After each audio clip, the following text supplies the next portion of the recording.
ನೆನಪಿದೆಯಾ ಏನು ಕೇಳಿದ್ವಿ ಅಂತ? ನಿಜವಾದ ಆಶೀರ್ವಾದಗಳ ಬಗ್ಗೆ ಕೇಳಿದ್ವಿ. ಯಾವ್ದ್ರ ಬಗ್ಗೆ? ನಿಜವಾದ ಆಶೀರ್ವಾದಗಳು ಯಾವುದು ಅಂತ 8 ರೀತಿಯಾದ ಆಶೀರ್ವಾದಗಳನ್ನು ನಾವು ಧ್ಯಾನ ಮಾಡಿದ್ವಿ. ಆತ್ಮದಲ್ಲಿ ಬಡವರಾಗಿರುವುದು ಧನ್ಯರು, ಪರಲೋಕ ರಾಜ್ಯ ಒಂದು. ದುಃಖ ಪಡುವುದು ಧನ್ಯರು, ಸಮಾಧಾನ ಹೊಂದುವುದು. ಶಾಂತರು ಧನ್ಯರು, ಭೂಮಿಗೆ ಬಾಧ್ಯರಾಗುವುದು. ನೀತಿ ಹಸಿರು ಬಾಯಾಗುವುದು ಧನ್ಯರು, ಅವರಿಗೆ ತೃಪ್ತಿಯಾಗುವುದು. ಕರುಣೆಯುಳ್ಳವರು ಧನ್ಯರು, ಕರುಣೆ ಹೊಂದುವರು. ನಿರ್ಮಲ ಚಿತ್ತರು, ದೇವರನ್ನು ನೋಡುವರು. ಸಮಾಧಾನ ಪಡಿಸುವರು, ಸಮಾಧಾನ ಹೊಂದುವುದರ ಜೊತೆಗೆ ದೇವರ ಮಕ್ಕಳೆನಿಸಿಕೊಳ್ಳುವರು. ನೀತಿಯ ನಿಮಿತ್ತ ಹಿಂಸೆಯನ್ನು ತಾಳಿಕೊಳ್ಳುವವರು ಧನ್ಯರು, ಪರಲೋಕ ರಾಜ್ಯ ಅವರು ಎಂಬುದಾಗಿ ನೋಡಿ. ಮತ್ತೆ ನಾವು ನೋಡಿದ್ದು, ಯೇಸು ಕ್ರಿಸ್ತನನ್ನ ನಂಬಿರುವ ಕಾರಣ ನಮ್ಮನ್ನ ಯಾರಾದರೂ ನಿಂದಿಸಿದರೆ, ಹಿಂಸೆ ಪಡಿಸಿದರೆ, ಅವಮಾನ ಪಡಿಸಿದರೆ ನಾವು ಧನ್ಯರು ಎಂಬುದಾಗಿ ಪರಲೋಕ ರಾಜ್ಯದಲ್ಲಿ ನಮಗೆ ಬಹಳ ಫಲ ಸಿಗುತ್ತೆ ಎಂಬುದಾಗಿ ಇದನ್ನು ಹೇಳಿದ್ರು. ನಮ್ಗಿಂತ ಮುಂಚಿನವರು ಕೂಡ ಅನೇಕ ಪ್ರವಾದಿಗಳನ್ನು ಕೂಡ ಇದೇ ರೀತಿಯಾಗಿ ಅವಮಾನ ಪಡಿಸಿದರು, ಇದೇ ರೀತಿಯಾಗಿ ನಿಂದೆ, ಕೆಟ್ಟ ಮಾತುಗಳು, ಮತ್ತೆ ಜೈಲಿಗೆ ಹಾಕೋದು, ಕಲ್ಲಿಂದ ಒಂದು ಸಾಯಿಸಿದ್ದು, ಈ ತರ ಅನೇಕ ರೀತಿಯಲ್ಲಿ ನಮ್ಗಿಂತ ಮುಂಚಿನ ಪ್ರವಾದಿಗಳನ್ನ ಹಿಂಸೆಪಡಿಸುವಂತ ಈ ಕಾಲದಲ್ಲೂ ಕೂಡ ಕ್ರಿಸ್ತನಿಗೋಸ್ಕರ ನಾವೆಲ್ಲವನ್ನ ಸಹಿಸಿಕೊಳ್ಳುವಂಥದ್ದು ಅದು ಹೆಚ್ಚಿನ ಫಲವನ್ನ ತರುತ್ತೆ ಎಂಬುದಾಗಿ ನಾವು ನೋಡಬಹುದು. ಸೊ ಇವತ್ತಿನ ಒಂದು ಅಂಶ, ನಾವು ಭೂಮಿಗೆ ಉಪ್ಪು ಮತ್ತು ಲೋಕಕ್ಕೆ ಬೆಳಕು ಆಗಿದ್ದೇವೆ ಎಂಬುದಾಗಿ. ಮತ್ತಾಯ 5ನೇ ಅಧ್ಯಾಯ 13ರಿಂದ 14ನೇ ವಚನದಲ್ಲಿ ನಾವು ಓದ್ಕೊಂಡ್ವಿ. ಇಲ್ಲಿ ದೇವರು 13ನೇ ವಚನದಲ್ಲಿ ಹೇಳ್ತಿದ್ದಾರೆ, ನೀವು ಭೂಮಿಗೆ ಉಪ್ಪಾಗಿದ್ದೀರಿ ಅಂತ. ಅದೇ 14ನೇ ಅಧ್ಯಾಯದಲ್ಲಿ 14ನೇ ವಚನದಲ್ಲಿ ನೀವು ಲೋಕಕ್ಕೆ ಬೆಳಕಾಗಿದ್ದೀರಿ ಅಂತ. ಏನಂತ? ಮೊದಲು ನೀವು ಭೂಮಿಗೆ ಉಪ್ಪಾಗಿದ್ದೀರಿ, ಎರಡನೇದಾಗಿ ನೀವು ಲೋಕಕ್ಕೆ ಬೆಳಕಾಗಿದ್ದೀರಿ. ನೀವು ಉಪ್ಪಾಗಿದ್ರಿ, ನೀವು ಬೆಳಕಾಗಿದ್ರಿ, ಅಥವಾ ನೀವು ಉಪ್ಪಾಗಿರ್ತೀರಾ ಅಥವಾ ನೀವು ಬೆಳಕಾಗಿರ್ತೀರಾ ಅಂತ ಹೇಳ್ಬಿಟ್ಟು ಹಿಂದೆದೋ ಅಥವಾ ಮುಂದೆದೋ ದೇವರು ಮಾತನಾಡ್ತಿಲ್ಲ. ಈಗ ನಾವು ಲೋಕದಲ್ಲಿ ಉಪ್ಪಾಗಿಯೂ ಬೆಳಕಾಗಿದ್ದೇವೆ ಎಂಬುದಾಗಿ ದೇವರು ಖಚಿತವಾಗಿ ಹೇಳ್ತಾ ಇರುವಂತದ್ದು. ಹಾಗಾದ್ರೆ ಯಾಕೆ ದೇವರು ಈ ರೂಪಕಾಲಂಕಾರದಲ್ಲಿ ಮಾತನಾಡ್ತಾ ಇದ್ದಾರೆ? ರೂಪಕಾಲಂಕಾರ ಅಂತ ಹೇಳಿದ್ರೆ ಹೋಲಿಸಿ ಮಾತನಾಡೋದು, ಮತ್ತೊಂದು ವಸ್ತುವನ್ನ ಉದಾಹರಣೆಯಾಗಿ ತೆಗೆದುಕೊಂಡು ಮಾತನಾಡೋದು. ನಾವು ಉಪ್ಪಲ್ಲ, ನಾವು ಬೆಳಕಲ್ಲ ಅಲ್ವಾ, ನಾವು ಮನುಷ್ಯರು. ಆದ್ರೆ ದೇವರು ಹೇಳ್ತಿರುವಂತದ್ದು ಉಪ್ಪು, ನೀವು ಉಪ್ಪಾಗಿದ್ದೀರಾ ಅಂತ. ನೀವು ಉಪ್ಪಾಗಿದ್ದೀರಾ ಅಂತ ಹೇಳಿದ್ರೆ ಏನದರ ಆತ್ಮಿಕ ಅರ್ಥ? ಯಾವ ಅರ್ಥದಲ್ಲಿ ದೇವರು ನಮ್ಮನ್ನ ಉಪ್ಪಾಗಿದ್ದೀರಾ ಮತ್ತು ಬೆಳಕಾಗಿದ್ದೀರಾ ಅಂತ ಹೇಳ್ತಿದ್ದಾರೆ ಅನ್ನೋದನ್ನ ಇವತ್ತು ನಾವು ದೇವರ ವಾಕ್ಯದಲ್ಲಿ ಕಲಿಲಿಕ್ಕಿದ್ದೇವೆ. ಎಲ್ಲರೂ ಕೂಡ ಗಮನವಿಟ್ಟು ಕೇಳೋಣ. ಈಗಾಗಲೇ ವಚನವನ್ನ ನಾವು ಓದ್ಕೊಂಡ್ವಿ. ಇವತ್ತಿನ ಅಂಶ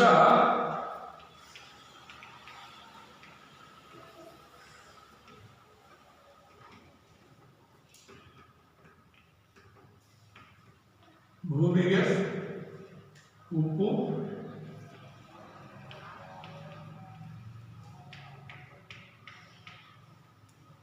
ಲೋಕಕ್ಕೆ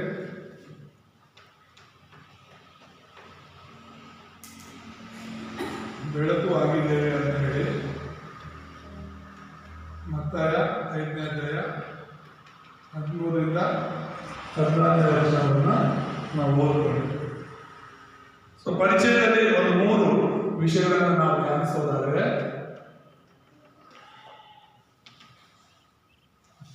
ನಾವು ಕ್ರಿಸ್ತನ ಪ್ರತಿನಿಧಿಗಳು ಅನ್ನೋದನ್ನ ಮರಿಬಾರದು. ನಾವು ಯಾರು? ಕ್ರಿಸ್ತನ ಪ್ರತಿನಿಧಿಗಳು. ದೇವರು ನಿನ್ನನ್ನ ನನ್ನನ್ನ ಈ ಲೋಕದಲ್ಲಿ ಆತನ ಪರವಾಗಿ ಸೇವೆ ಮಾಡೋದಕ್ಕೆ, ಆತನ ಪರವಾಗಿ ಸಾಕ್ಷಿಯಾಗಿ ಜೀವಿಸೋದಕ್ಕೆ ಆರಿಸಿಕೊಂಡಿದ್ದಾರೆ. 3 ವಿಷಯಗಳನ್ನು ನಾವು ಅರ್ಥ ಮಾಡ್ಕೋಬೇಕು. ಕ್ರಿಸ್ತನ ಪ್ರತಿನಿಧಿಗಳಾಗಿರುವಂತ ನಾವು ನಮ್ಮ ಒಂದು ಗುರುತು ಅರ್ಥ ಮಾಡ್ಕೋಬೇಕೆಂಬುದಾಗಿ ಇಲ್ಲಿ ಉಪ್ಪನ್ನ ಗುರುತನ್ನ ಬರ್ತಾ ಇದ್ದೀವಿ. ನೀವು ಉಪ್ಪಾಗಿದ್ದೀರಾ. ಉಪ್ಪು ಯಾವುದಕ್ಕೆ ಗುರುತು? ಮುಖ್ಯವಾಗಿ ಹೇಳೋದಾದ್ರೆ ಅದನ್ನ ಇನ್ನು ಮುಂದೆ ನಾನು ವಿವರಿಸ್ತೀನಿ. ರುಚಿಗೆ. ಹಲ್ಲೆಲೂಯಾ. ಆ ರುಚಿ ಯಾರಾಗಿರ್ಬೇಕು ನಮ್ಮ ಜೀವನದಲ್ಲಿ? ಕ್ರಿಸ್ತನಾಗಿರ್ಬೇಕು. ನಾವು ಯಾರ ಪ್ರತಿನಿಧಿಗಳಾಗಿರ್ಬೇಕು? ಕ್ರಿಸ್ತನ ಪ್ರತಿನಿಧಿಗಳಾಗ, ಕ್ರಿಸ್ತನನ್ನ ಸೂಚಿಸುವಂತಹ, ಕ್ರಿಸ್ತನನ್ನ ತೋರಿಸುವಂತವರಾಗಿರ್ಬೇಕು. ನಮ್ಮನ್ನ ನಾವು ಸಾಯಬೇಕು, ಸಿಲುಬೆಗೆ ಹಾಕಬೇಕು ಅಂತ ದೇವವಾಕ್ಯದಲ್ಲಿ ನಾವು ಮಾಡ್ತೀವಿ. ಇನ್ಮೇಲೆ ನಾವಲ್ಲ ಕ್ರಿಸ್ತನ ಬದುಕೋದು ಅಂತ ಹೇಳಿದ್ರೆ, ಈಗ ನಾವು ಕ್ರೈಸ್ತರು ಅಂದ್ಕೊಂಡು, ದೇವರ ಮಕ್ಕಳು ಅಂದ್ಕೊಂಡು ಕೂಡ ಕ್ರಿಸ್ತನಿಲ್ಲದೆ ಜೀವಿಸೋದು ಹೇಗೆ?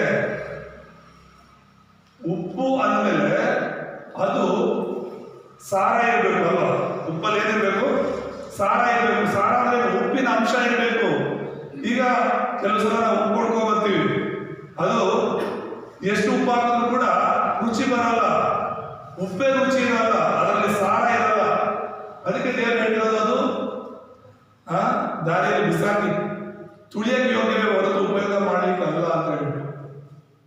ಹಾಗಾಗಿ ದೇವರ ಮಕ್ಕಳಾಗಂತ ನಾವು ಕೂಡ ಕ್ರೈಸ್ತರು ಅಂದ್ಕೊಂಡು ಕ್ರಿಸ್ತರು ನಮ್ಮಲ್ಲಿ ಇಲ್ಲ ಅಂದ್ರೆ, ದೇವರ ಮಕ್ಕಳು ಅಂದ್ಕೊಂಡು ದೇವರು ನಮ್ಮಲ್ಲಿ ಇಲ್ಲ ಅಂದ್ರೆ, ನಾವು ಕೂಡ ರುಚಿ ಇಲ್ಲಿರುವಂತ ಉಪ್ಪಿನ ಹಾಗೆ ಇರ್ತೀವಿ. ಅರ್ಥ ಆಗ್ತದೆ ಹೇಳ್ತಿರೋದು? ಸೊ ನಮ್ಮ ಗುರುತು ಆ ಕ್ರಿಸ್ತರು ನಮ್ಮಲ್ಲಿ ಇರುವಂತೆ ನೋಡ್ಕೋಬೇಕು. ಎರಡನೇದಾಗಿ ನಾವು ನೋಡುವಾಗ ಸೇವೆ ಎಂಬುದಾಗಿ ನೋಡ್ತೀವಿ. ಈ ಸೇವೆ ಅಂತ ಹೇಳುವಂಥದ್ದು ಎರಡನೇದಾಗಿ ನಾವು ಹೇಳ್ತಿರೋದು ಬೆಳಕು. ಬೆಳಕು ಅಂದ್ರೇನೆ ಸುವಾರ್ತೆನ ಸೂಚಿಸುತ್ತೆ. ಯಾವುದನ್ನ? ಸುವಾರ್ತೆಯನ್ನ ಪ್ರಕಾಶಿಸಬೇಕು ಅಂತ ಹೇಳ್ಬಿಟ್ಟು. ಯಾವುದರ ಸುವಾರ್ತೆ? ದೇವರ ರಾಜ್ಯದ ಸುವಾರ್ತೆಯನ್ನ ನಾವು ಲೋಕದಲ್ಲಿ ಸಾರೋದಕ್ಕಾಗಿ ದೇವರು ನಮ್ಮನ್ನ ಕರೆದಿದ್ದಾರೆ ಅನ್ನೋದನ್ನ ಮರಿಬಾರದು. ಮೂರನೇದಾಗಿ ನಮ್ಮ ಗುರುತದ ಪ್ರತಿನಿಧಿಗಳು ಯಾವುದಕ್ಕೆ ಅಂತ ಹೇಳಿದ್ರೆ ಸುವಾರ್ಥ ಸೇವೆಗೆ. ನಾವು ಈ ಲೋಕದಲ್ಲಿ ಸುವಾರ್ಥ ಸೇವೆಗೋಸ್ಕರ ಇದ್ದೇವೆ. ಎಲ್ಲಿ ನಾವು ಸುವಾರ್ಥ ಸಾರಬೇಕು? ಲೋಕದ ಕಟ್ಟ ಕಡೆಯವರೆಗೂ ಎಂಬುದಾಗಿ ನಾವು ನೋಡ್ತೇವೆ. ಲೋಕದ ಕಟ್ಟ ಕಡೆಯವರೆಗೂ ಸುವಾರ್ಥ ಸೇವೆ ಮಾಡ್ತಾ ಸಾಕ್ಷಿಗಳಾಗಿರ್ಬೇಕು. ಹಲ್ಲೆಲೂಯಾ. ಆ ಸಾಕ್ಷಿಗಳಾಗಿರೋದಕ್ಕೆ ಯಾರ ಮೂಲಕ ಅಂದ್ರೆ ಪವಿತ್ರಾತ್ಮನ ಮೂಲಕ. ಕ್ರಿಸ್ತನು, ದೇವರ ರಾಜ್ಯ ಮತ್ತು ಪರಿಶುದ್ಧಾತ್ಮ ಎಂಬ ಮೂರು ವಿಷಯಗಳಿಗೆ ನಾವು ಪ್ರತಿನಿಧಿಗಳಾಗಿದ್ದೇವೆ. ಕ್ರಿಸ್ತನನ್ನು ಕೂಡ ನಾವು ತೋರಿಸೋರಾಗಿದ್ದೇವೆ, ದೇವರ ರಾಜ್ಯವನ್ನು ನಾವು ಪ್ರಕಟಿಸೋರಾಗಿದ್ದೇವೆ ಮತ್ತು ಪರಿಶುದ್ಧಾತ್ಮನ ಮೂಲಕ ನಾವು ನಡೆಸಲ್ಪಟ್ಟು ಇಡೀ ಪ್ರಪಂಚದಲ್ಲಿ ನಾವು ಸುವಾರ್ಥ ಸೇವೆ ಮಾಡುವುದಾಗಿದ್ದೇವೆ. ಹಲ್ಲೆಲೂಯಾ. ಮುಖ್ಯ ಸಂದೇಶಕ್ಕೆ ನಾವು ಹೋಗುವಾಗ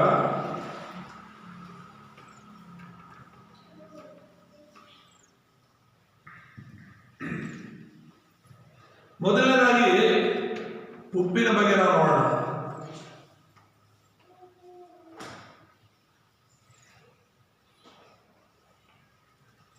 ಉಪ್ಪಿನ ಗುಣಲಕ್ಷಣಗಳೆಂಬುದಾಗಿ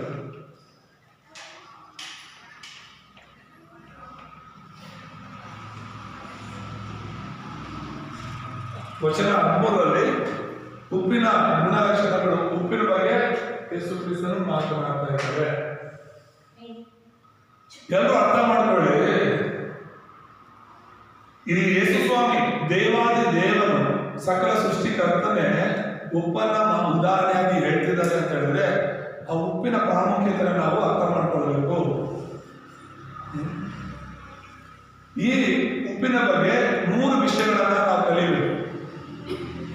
ಉಪ್ಪಿನ ಬಗ್ಗೆ 3 ವಿಷಯಗಳನ್ನು ನಾವು ಕಲಿಯಬೇಕು. ಆಗಲೇ ನಮಗೆ ನಾವು ಹೇಗೆ ಉಪ್ಪಾಗಿದ್ದೀವಿ ಅನ್ನೋದು ಅರ್ಥ ಆಗುತ್ತೆ. ಮೊದಲನೇದಾಗಿ ಆ 3 ಗುಣಲಕ್ಷಣಗಳೇನು ಉಪ್ಪಿಂದು ಅಂದ್ರೆ, ಮೊದಲನೇ ಗುಣಲಕ್ಷಣ ಬಂದು ರುಚಿ ಕೊಡುತ್ತೆ.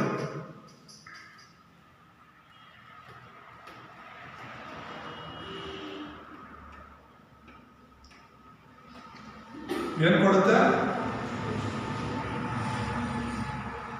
ಊಟದ ವಿಷಯದಲ್ಲಿ ನಾವು ಯಾವುದೇ ಊಟವನ್ನು ತಿನ್ನುವಾಗ ಆ ಊಟ, ಪ್ರತಿಯೊಂದು ಊಟದಲ್ಲೂ ಉಪ್ಪು ಅನ್ನೋದು ತುಂಬಾ ಪ್ರಾಮುಖ್ಯವಾಗುತ್ತಲ್ವಾ? ಹೌದಲ್ವಾ? ಸೊ ಆ ಉಪ್ಪು ರುಚಿ ಕೊಡೋದಕ್ಕೆ ನಾವು ಅದನ್ನ ಬಳಸ್ತೀವಿ. ಎರಡನೇದಾಗಿ ಉಪ್ಪಿನ ಗುಣಲಕ್ಷಣ ಬಂದು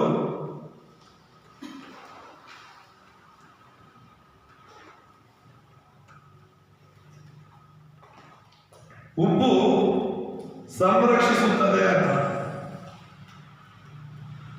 ಉಪ್ಪು ಏನ್ ಮಾಡುತ್ತೆ?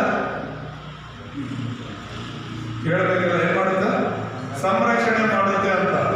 ಮೂರನೇದಾಗಿ ಉಪ್ಪಿನ ಒಂದು ಗುಣ, ಅದು ಶುದ್ಧೀಕರಣ ಮಾಡುತ್ತೆ.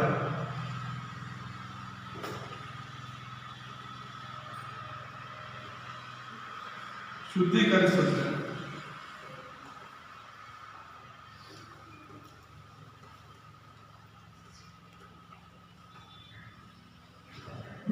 ಉಪ್ಪಿನ 3 ಅತ್ಯಂತ ಶ್ರೇಷ್ಠವಾದಂತಹ ಗುಣಗಳನ್ನು ನಾವು ಅರ್ಥ ಮಾಡ್ಕೋಬೇಕಾಗಿದೆ.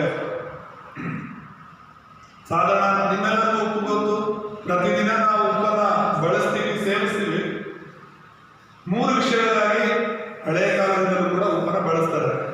ಒಂದು, ಅದು ತುಂಬಾ ರುಚಿ ಕೊಡುತ್ತೆ. ಏನ್ ಕೊಡುತ್ತೆ? ರುಚಿ ಕೊಡುತ್ತೆ. ಎರಡನೇದಾಗಿ ಅತ್ಯಂತ ಪ್ರಾಮುಖ್ಯ ಉಪ್ಪು ಮಾಡೋದೇನಂದ್ರೆ ಸಂರಕ್ಷಣೆ ಮಾಡೋದು.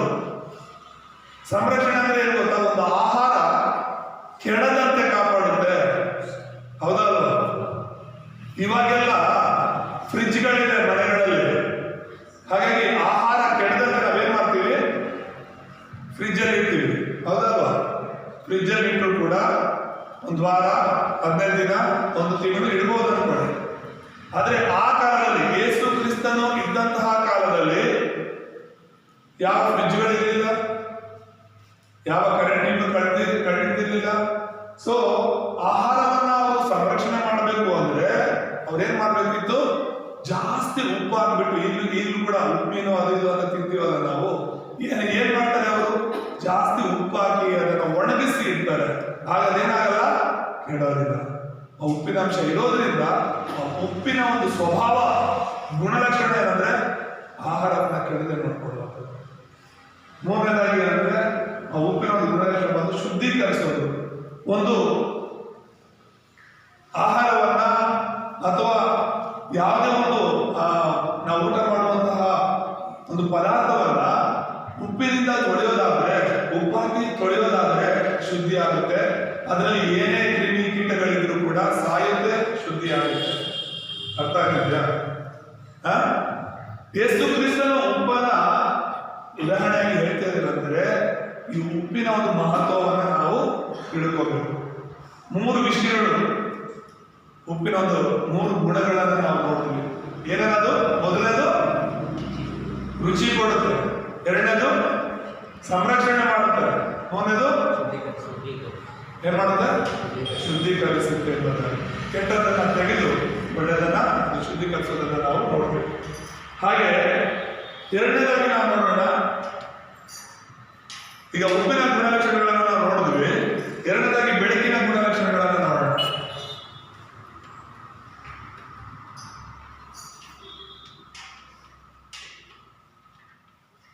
ಬೆಳಕಿನ ಗುಣಲಕ್ಷಣಗಳು ವಚನ 14ರಿಂದ 16ರಲ್ಲಿ ಬೆಳಕಿನ ಬಗ್ಗೆ ಕ್ರಿಸ್ತನು ಮಾತಾಡೋದನ್ನ ನಾವು ನೋಡ್ತೇವೆ.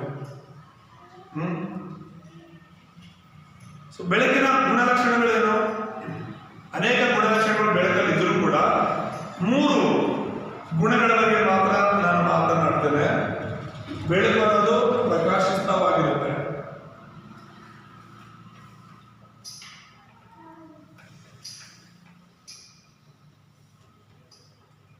ಸೌಂಡ್ ಮಾಡಬೇಡಿ. ಯಾರು ಅದು? ಏನಿದು? ಬೆಳಗ್ಗೆ ಏನ್ ಮಾಡುತ್ತೆ? ಪ್ರಕಾಶಿಸುತ್ತೆ. ಪ್ರಕಾಶಿಸೋದ್ರ ಮೂಲಕನೇ ಏನ್ ಮಾಡುತ್ತೆ ಅದು? ಬೆಳಕು ಪ್ರಕಾಶಿಸಿದ್ರೆ ಮಾತ್ರನೇ ಎಲ್ಲ ವಸ್ತುಗಳು ಕಾಣಿಸುತ್ತೆ. ಈಗ ಸೂರ್ಯನ ಬೆಳಕು ಪ್ರಕಾಶಿಸ್ತಿರೋದ್ರಿಂದ ಎಲ್ಲವೂ ನಮಗೆ ಕಾಣ್ತಾ ಇದೆ ಅಲ್ವಾ? ಇವಾಗ ನಮ್ಮ ಕಣ್ಣು ಕಾಣ್ತಿರೋದೆಲ್ಲ ಏನಕ್ಕೆ, ಹೇಗೆ ಕಾಣ್ತಿದೆ ಅಂದ್ರೆ ಬೆಳಕಿರೋದ್ರಿಂದ, ಆ ಬೆಳಕು ಪ್ರಕಾಶಿಸ್ತಿರೋದ್ರಿಂದ. ಒಂದು ವೇಳೆ ಆ ಬೆಳಕು ಪ್ರಕಾಶಿಸೋದಿಲ್ಲ ಅಂತ ಹೇಳಿದ್ರೆ ನಾವೇನೋ ನೋಡೋದಕ್ಕೆ ಆಗೋದಿಲ್ಲ. ಹಾಗಾಗಿ ಬೆಳಕಿನ ಗುಣ ಬಂದು ಎಲ್ಲವನ್ನ ಕಾಣಿಸುವಂತೆ ಮಾಡುವಂಥದ್ದು, ಪ್ರಕಾಶಿಸುವಂಥದ್ದು. ಎರಡನೇ ಗುಣಲಕ್ಷಣ ಬೆಳಕಿನ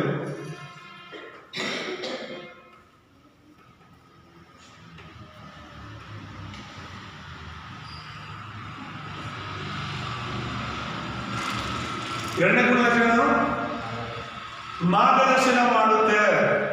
ಹಲ್ಲೆಲೂಯ. ಏನ್ ಮಾಡುತ್ತೆ? ಮಾರ್ಗದರ್ಶನ ಅಂದ್ರೆ ಏನು? ಇವಾಗೆಲ್ಲ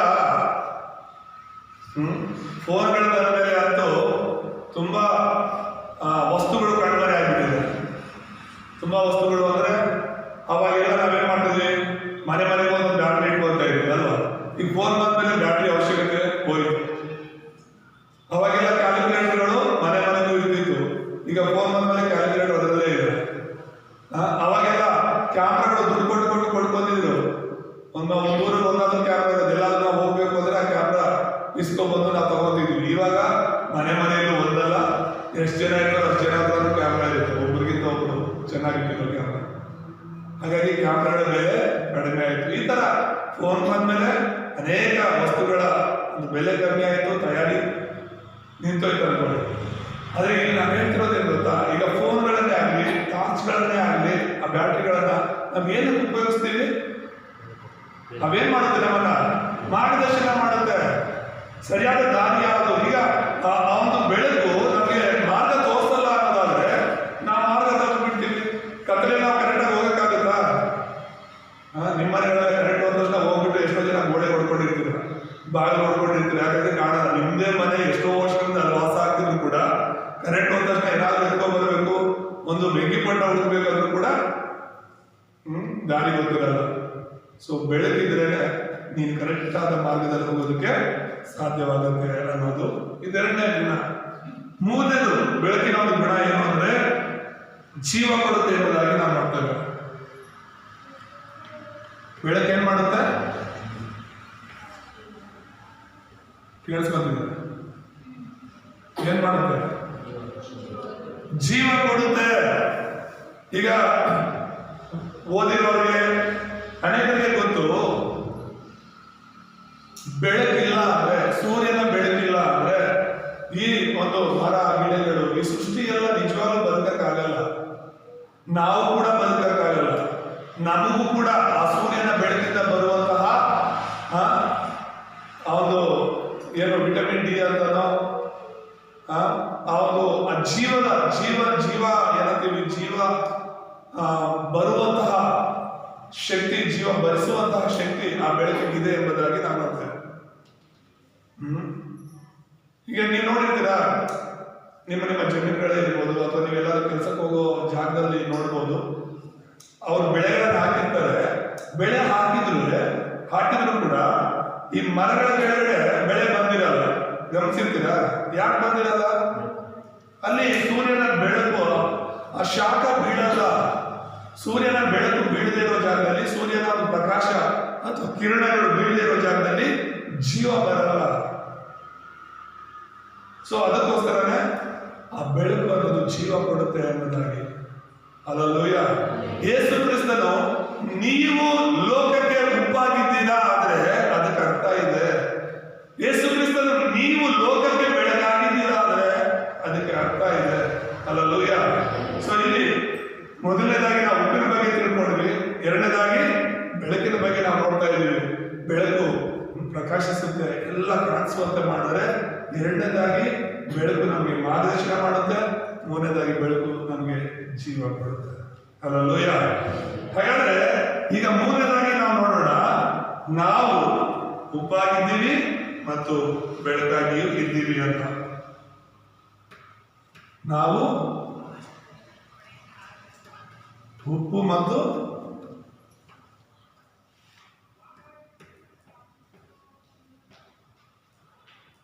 ಮತ್ತು ಬೆಳಕಾಗಿದ್ದೇವೆ ಎಂಬುದಾಗಿ. ಹಾಗಾದ್ರೆ ಏನಕ್ಕೆ ನಾವು ಉಪ್ಪಾಗಿದ್ದೇವೆ?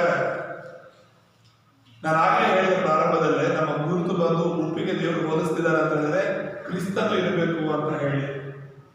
ಕ್ರಿಸ್ತನು ಅಂದ್ರೆ ಆತನ ಸುವಾರ್ತೆ ನಮ್ಮಲ್ಲಿ ಇರಬೇಕು ಅಂತ ಹೇಳಿ. ಈಗ 13ನೇ ವಚನದಲ್ಲಿ ನಾವೇನ್ ನೋಡ್ತೀವಿ ಅಂದ್ರೆ, ನೀವು ಭೂಮಿಗೆ ಉಪ್ಪಾಗಿದ್ದೀರಿ, ಉಪ್ಪು ಸಪ್ಪಗಾದರೆ ಅದಕ್ಕೆ ಇನ್ನಾತರಿಂದ ಉಪ್ಪಿನ ರುಚಿ ಬಂದಿತು, ಜನರು ಅದನ್ನು ಹೊರಗೆ ಹಾಕಿ ತುಳಿಯುವುದಕ್ಕೆ ಅದು ಯೋಗ್ಯವೇ ಹೊರತು ಮತಾವಕರ ಸತ್ತು ಬಾರದು ಅಂತ. ಉಪ್ಪು ರುಚಿ ಕೊಟ್ಟಿಲ್ಲ ಅಂದ್ರೆ ಆ ಉಪ್ಪನ್ನು ತಗೊಂಡೋಗಿ ನಾವು ಬಿಸಾಕ್ತೀವಿ. ಬೇರೆ ಏನಕ್ಕಾದ್ರೂ ಬರುತ್ತಾ ಅದು? ಉಪ್ಪು ತರೋದೇನಕ್ಕೆ ನಾವು ರುಚಿ ಮುಖ್ಯವಾಗಿ ಅದನ್ನ ರುಚಿ ಕೊಡೋದಕ್ಕೆ ನಾವು ಬಳಸ್ತೀವಂದ್ರೆ ರುಚಿನೇ ಇಲ್ಲದೆ ಇರುವಂತ ಉಪ್ಪನ್ನ ನಾವು ಯಾಕೆ ಇಟ್ಕೋತೀವಿ ಮನೆಯಲ್ಲಿ ತಗೊಂಡೋಗಿ ಬಿಸಾಕ್ತಾರೆ. ಹಾಗೇನೆ 14-15 ನಾವು ನೋಡುವಾಗ ನೀವು ಲೋಕಕ್ಕೆ ಬೆಳಕಾಗಿದ್ದೀರಾ, ಗುಡ್ಡದ ಮೇಲೆ ಇಟ್ಟಿರುವ ಅಂದ್ರೆ ಕಟ್ಟಿರುವ ಊರು ಮರೆಯಾಗಿರಲಾರದು ಅಂತ. ಯಾರಾದ್ರೂ ಗುಡ್ಡದ ಮೇಲೆ ಮನೆ ಕಟ್ಟಿರ್ತಾರೆ ಅಥವಾ ಊರು ಕಟ್ಟಿರ್ತಾರೆ ಅಂದ್ರೆ ಅದು ಮರೆಯಾಗಿರುತ್ತಾ? ಸುತ್ತಲೂ ಇರೋರಿಗೆ ಕಾಣಿಸ್ತಾ ಇರುತ್ತಲ್ವಾ? ಹಾಗೇನೆ ಇಲ್ಲಿ ಯೇಸು ಸ್ವಾಮಿ ನಮ್ಗೆ ಹೇಳ್ತಾ ಇರುವಂತದ್ದು ಏನಂದ್ರೆ ದೀಪವನ್ನು ಹತ್ತಿಸಿ ಕೊಳಗದೊಳಗೆ ಇಡುವುದಿಲ್ಲ ಅಂತ. ನೀವು ದೀಪಗಳು, ನಾವೆಲ್ಲ ದೀಪಗಳು. ಹತ್ತಿಸೋದು ಅಂದ್ರೆ ಆ ಸುವಾರ್ತೆ, ಸತ್ಯ, ಯೇಸು ಕ್ರಿಸ್ತನನ್ನ ನಾವು ನಮ್ಮ ಜೀವಿತದಲ್ಲಿ ಸ್ವೀಕಾರ ಮಾಡ್ಕೊಳ್ಳೋದು. ಬೆಳಕು ಕೊಡದೇ ಇರುವಂತಹ ದೀಪವನ್ನ ಎಲ್ಲೋ ಒಂದ್ ಕಡೆ ಬಿಸಾಕ್ತಿರ್ತೀವಿ. ಆದ್ರೆ ಬೆಳಕು ಕೊಡ್ತಿರುವಂತಹ ದೀಪವನ್ನ ಯಾರು ಕೂಡ ಮರೆ ಮಾಡಿ ಇಡೋದಿಲ್ಲ. ಅದೆಲ್ಲಿರ್ತಾರೆ? ದೀಪಸ್ತಂಭ ಅಂತ. ಹಳೆ ಕಾಲದಲ್ಲಿರುವಂತ ನಮ್ಗೆಲ್ಲರಿಗೂ ಗೊತ್ತಿರ್ಬೋದು. ಇವಾಗಿರೋ ಮಕ್ಕಳಿಗೆ ಆ ದೀಪಸ್ತಂಭದ ಬಗ್ಗೆ ಗೊತ್ತಿಲ್ಲ ಅನ್ಕೊಳ್ಳಿ, ಅವ್ರಿಗೆ ಅನುಭವಗಳಿಲ್ಲ. ಆದ್ರೆ ಆ ಕಾಲದಲ್ಲಿ ದೀಪ ಇಡಕ್ಕಂತಾನೆ ಒಂದು ಚಿಕ್ಕದಾಗಿ ಮನೆಯಲ್ಲಿ ಏನಂತೀವಿ ಗೂಡು ತರ ಮಾಡ್ತಿದ್ರು ಅಲ್ವಾ? ಇಲ್ಲ ಅಂತಂದ್ರೆ ಒಂದು ಸ್ತಂಭದ ತರ ಎಲ್ಲಾದ್ರೂ ಆ ಅಡ್ಡಗೋಡೆ ಮೇಲೆ ಇಡ್ತಾ ಇದ್ರು. ಆ ಅಡ್ಡಗೋಡೆ ಮೇಲೆ ಇಡುವಾಗ ಆ ಕಡೆ ಒಂದು ರೂಮು, ಈ ಕಡೆ ಒಂದು ರೂಮ್ ಅಷ್ಟೇ, ಒಂದು ಕಿಚನ್ ಹಾಲು ಅಷ್ಟೇನೆ ಅವಾಗೆಲ್ಲ ಕಟ್ಕೊಂತಿದ್ದು.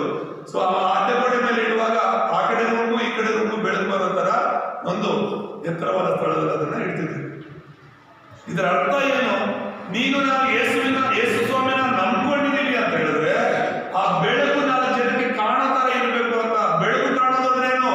ನಾವು ಯೇಸುವನ್ನ ನಂಬಿರೋರು, ಯೇಸುವಿನ ಮಕ್ಕಳು ನಾವು ಅಂತ ಹೇಳಿ ಲೋಕಕ್ಕೆ ತಿಳಿಸೋರಾಗಿರ್ಬೇಕೆ ವಿನಃ ಯೇಸುನ ನಂಬ್ಕೊಂಡು ಯಾರಿಗೂ ಗೊತ್ತಿದೆ ನಾನು ರಹಸ್ಯವಾಗಿ ಬದುಕ್ತೀನಿ, ಯಾರಾದ್ರೂ ನೀನು ಯೇಸು ನಂಬಿದೆ ಅಂದ್ರೆ ಹೋಗಿಲ್ಲ ಭಯ ಪಡ್ಕೊಂಡು ಜೀವನ ಮಾಡೋದಲ್ಲ. ಯೇಸು ನಮ್ಮಲ್ಲಿ ಇರುವಾಗ ಆ ಯೇಸುವಿನ ಬೆಳಕು ಪ್ರಕಾಶಿಸಬೇಕು. ನಾವು ಇಷ್ಟು ದಿನ ನಾವು ಕತ್ತಲೆಯಲ್ಲಿ ಇದ್ದಿದ್ದು, ಸೈತಾನ ಕತ್ತಲೆಯಲ್ಲಿ ನಮ್ಮನ್ನ ನಡೆಸ್ತಿದ್ದ, ಆತ್ಮಿಕ ಕತ್ತಲೆಯಲ್ಲಿ ನಾವಿದ್ವಿ. ಆದ್ರೆ ಯೇಸು ಕ್ರಿಸ್ತನ ನಮ್ಮನ್ನ ಬೆಳಕಿನಲ್ಲಿ ಕರ್ಕೊಂಡು ಬಂದಿದ್ದಾರೆ. ಆ ಬೆಳಕು ಯೇಸು ಹೇಳಿದ್ರೆ ಗೊತ್ತಾ? ನಾನೇ ಬೆಳಕು ಅಂತ. ಅಲ್ಲಲ್ಲೂಯ್ಯ. ನೀನು ನಾನು ಅಲ್ಲ ಬೆಳಕು. ಯಾರು ಬೆಳಕು? ಯೇಸು ಕ್ರಿಸ್ತನ ಬೆಳಕು. ಆದ್ರೆ ಆ ಯೇಸು ಕ್ರಿಸ್ತನ ಹೇಳ್ತಿರೋದು ನಾನು ನಿನ್ನಲ್ಲಿ ಇರುವುದರಿಂದ ನೀನು ಬೆಳಕಾಗಿ. ಅಲ್ಲಲ್ಲೂಯ್ಯ. ನಾನು ನಿನ್ನಲ್ಲಿ ಬಂದಿರೋದ್ರಿಂದ, ನಿನ್ನ ಆ ಹೃದಯವನ್ನು ನನ್ನ ಆಲಯವನ್ನಾಗಿ ಮಾಡ್ಕೊಂಡಿರೋದ್ರಿಂದ, ನಾನು ನಿನ್ನಲ್ಲಿ ವಾಸ ಮಾಡ್ತಿರೋದ್ರಿಂದ ನೀನು ಈ ಲೋಕಕ್ಕೆ ಬೆಳಕಾಗಿದೆಯಾ. ಸೂರ್ಯ ಚಂದ್ರನ ಬಗ್ಗೆ ನಮ್ಗೆ ಗೊತ್ತಿರ್ಬೋದು. ಸೂರ್ಯ ತಾನಾಗಿ ತಾನು ಪ್ರಕಾಶಿಸ್ತಾನೆ, ಆದ್ರೆ ಚಂದ್ರನಲ್ಲಿ ಆ ಪ್ರಕಾಶ ಇಲ್ಲ, ಆ ಬೆಳಕಿಲ್ಲ. ಚಂದ್ರನಲ್ಲಿ ಬೆಳಕಿಲ್ಲ, ಸೂರ್ಯನ ಮಾತ್ರ ಪ್ರಕಾಶಿಸೋದು. ಆದ್ರೆ ರಾತ್ರಿ ಹೊತ್ತು ನಾವು ನೋಡುವಾಗ ಚಂದ್ರ ಪ್ರಕಾಶಿಸೋದನ್ನು ನಾವು ನೋಡ್ತೀವಿ. ಆ ಚಂದ್ರನಿಂದ ಬರುವಂತ ಬೆಳದಿಂಗಳು ಅಂತ ಹೇಳ್ಬಿಟ್ಟು ಎಷ್ಟು ಖುಷಿ ಪಡ್ತೀವಲ್ವಾ? ಸೂರ್ಯನ ಬೆಳಕಿಗಿಂತ ತುಂಬಾ ಖುಷಿ ಪಡೋದು ಯಾವ ಬೆಳಕಿಗೆ? ಚಂದ್ರನ ಬೆಳಕಿಗೆ. ಎಷ್ಟು ಚೆನ್ನಾಗಿರುತ್ತೆ ಅದು, ಎಷ್ಟು ಕೂಲಾಗಿ, ಎಷ್ಟು ಖುಷಿ ಆಗುತ್ತೆ ಆ ಚಂದ್ರನ ಬೆಳಕನ್ನ ಚಂದ್ರನ ನೋಡುವಾಗ. ಆದ್ರೆ ಆ ಬೆಳಕು ಅದರದ್ದು ಅಲ್ಲ. ಚಂದ್ರನಲ್ಲಿ ಬೆಳಕಿಲ್ಲ. ಆದ್ರೆ ನಾವೆಲ್ಲ ಅನ್ನೋದು ಚಂದ್ರನ ಬೆಳಕು, ಚಂದ್ರನ ಬೆಳಕು.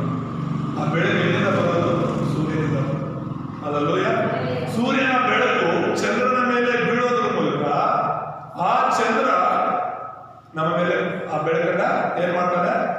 ಪ್ರಕಾಶಿಸ್ತಾನೆ. ಅಂದ್ರೆ ಸೂರ್ಯನ ಕಿರಣಗಳು ಅದು ಹೇಗೆ ವರ್ಕ್ ಆಗುತ್ತೆ, ಕೆಲಸ ಮಾಡುತ್ತೆ ಅಂದ್ರೆ, ಈಗ ಸೂರ್ಯನ ಕಿರಣಗಳು ಒಂದು ಕನ್ನಡಿಯನ್ನು ಹಿಡ್ಕೊಂಡಾಗ ಕನ್ನಡಿ ಮೇಲೆ ಬಿದ್ದು ಗೋಡೆ ಮೇಲೆ ಹೇಗೆ ಬೀಳ್ತಾ ಇರುತ್ತೋ ಹಾಗೆ ಕನ್ನಡಿಯಲ್ಲಿ ಬೆಳಕಿಲ್ಲ. ಆ ಸೂರ್ಯನ ಬೆಳಕು ಕನ್ನಡಿ ಮೇಲೆ ಬೀಳೋದ್ರಿಂದಾನೆ ಆ ಬೆಳಕು ಗೋಡೆಗಳ ಮೇಲೆ ನಾವು ಬೀಳಿಸ್ತಾ ಇದ್ವಿ, ಆಟ ಆಡ್ತಿದ್ವಲ್ಲ ಅವಾಗೆಲ್ಲ ಅಲ್ವಾ? ಆ ತರ ನಮ್ಮ ಜೀವಿತದಲ್ಲಿ ಬೆಳಕಿಲ್ಲ, ಕತ್ತಲೆ ಇದ್ದಿದ್ದು. ಸೈತಾನನ ಕತ್ತಲೆ ನಮ್ಮಲ್ಲಿ ಇತ್ತು, ಅಂಧಕಾರದಲ್ಲಿ ನಾವಿದ್ವಿ. ಆದ್ರೆ ಯೇಸು ನಮ್ಮಲ್ಲಿ ಬಂದ್ಮೇಲೆ ನಾವೇ ಬೆಳಕಾಗಿ ಮಾಡ್ಕೊಂಡಿದ್ದೇವೆ. Hallelujah, hallelujah.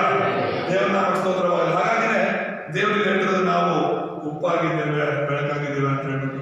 ಇಲ್ಲಿ ನಾವು ನೋಡ್ತಿರುವಂತದ್ದು ಮೊದಲನೇದಾಗಿ ಕ್ರಿಸ್ತನ್ ಎಂಬುದಾಗಿ ನಾವು ನೋಡ್ತೇವೆ.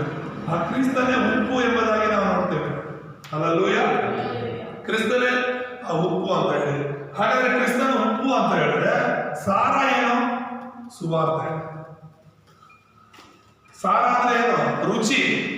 ಹಲ್ಲೆಲೂಯಾ. ನನ್ನಲ್ಲಿ ಯೇಸು ಇದ್ದಾನೆ, ನಾನು ಯೇಸು ನಂಬಿದ್ದೀನಿ, ನಾನು ದೀಕ್ಷಾಸ್ನಾನ ತಗೊಂಡಿದ್ದೀನಿ ಅನ್ನೋದ್ರ ಮೂಲಕ ನಿನ್ನಲ್ಲಿ ರುಚಿ ಇದೆ ಅಂತ ಅಲ್ಲ, ಹೆಸರು ಮಾತ್ರ ನಾವು ಕ್ರೈಸ್ತರಾಗಿರೋದ್ರಿಂದ ನಮ್ಮಲ್ಲಿ ಆ ರುಚಿ ಇದೆ ಅಂತ ಅಲ್ಲ, ರುಚಿ ಇರಬೇಕು. ಆ ರುಚಿ ಅಂದ್ರೆ ಸುವಾರ್ತೆ ಇರ್ಬೇಕು, ಸತ್ಯ ಸುವಾರ್ತೆ ಇರಬೇಕು. ನಾವು ಯೇಸುವಿನ ಮಕ್ಕಳು ಅಂತ ಅನ್ಕೊಡೋದ್ರಿಂದ ಅಲ್ಲ, ನಿಜವಾದ ನಿನ್ನಲ್ಲಿ ಆ ರುಚಿ ಇದೆ ಅಂದ್ರೆ ಏನ್ ಮಾಡ್ಬೇಕು? ಹಾಗೆ ಮೊದಲನೇದಾಗಿ ಉಪ್ಪಿನ ಗುಣಲಕ್ಷಣಗಳೇನು? ರುಚಿ ಕೊಡೋದು. ನೀನು ಜನರಿಗೆ ಸ್ವಾದವಾಗಿರ್ಬೇಕು. ಎರಡನೇದಾಗಿ ನೀನು ಜನರನ್ನ ಸುವಾರ್ತೆಯಲ್ಲಿ ಸಂರಕ್ಷಣೆ ಮಾಡುವವರಾಗಿರ್ಬೇಕು. ನೀನು ಸುವಾರ್ತೆಯಿಂದ ಜನರನ್ನ ಶುದ್ಧೀಕರಿಸೋದಾಗಿರ್ಬೇಕು. ಹಲ್ಲೆಲೂಯಾ. ದೇವರು ನಮಗೆ ಸ್ತೋತ್ರವಾಗಲಿ. ಅದನ್ನೇ ಇಲ್ಲಿ ನಾವು ನೋಡ್ತಿರೋದು. ಯೇಸು ಸ್ವಾಮಿ, ನೀವು ಲೋಕಕ್ಕೆ ಉಪ್ಪಾಗಿದ್ದೀರಾ ಅಂದ್ರೆ ಕ್ರಿಸ್ತನು ನಮ್ಮಲ್ಲಿದ್ದು ಸುವಾರ್ತೆ ನಮ್ಮಲ್ಲಿರುವಾಗ ನಾವೇನ್ ಮಾಡ್ತೀವಿ? ಭೂಮಿಗೆ ರುಚಿ ಕೊಡೋರಾಗಿರ್ತೀವಿ. ಎರಡನೇದಾಗಿ ನಾವು ನೋಡುವಾಗ ಕ್ರಿಸ್ತನು ಅಂದ್ರೆ ಬೆಳಕು ಎಂಬುದಾಗಿ.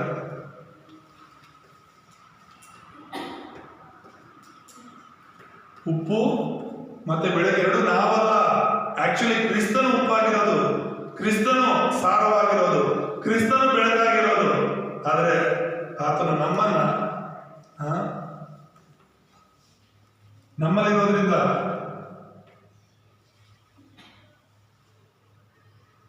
ಕ್ರಿಸ್ತನು ನಮ್ಮಲ್ಲಿರೋದ್ರಿಂದ ನಾವು ಪ್ರಕಾಶಿಸ್ತಾ ಇದ್ದೇವೆ. ಹಲ್ಲೆಲೂಯಾ. ಅದನ್ನೇ ಸುವಾರ್ತ ಸೇವೆ ಅಂತ ಹೇಳ್ತೀವಿ. ಮೊದಲು ಕ್ರಿಸ್ತನು ನಮ್ಮಲ್ಲಿ ಇರುವಂಥದ್ದು, ರುಚಿ ಕೊಡುವಂಥವ್ರಾಗಿ.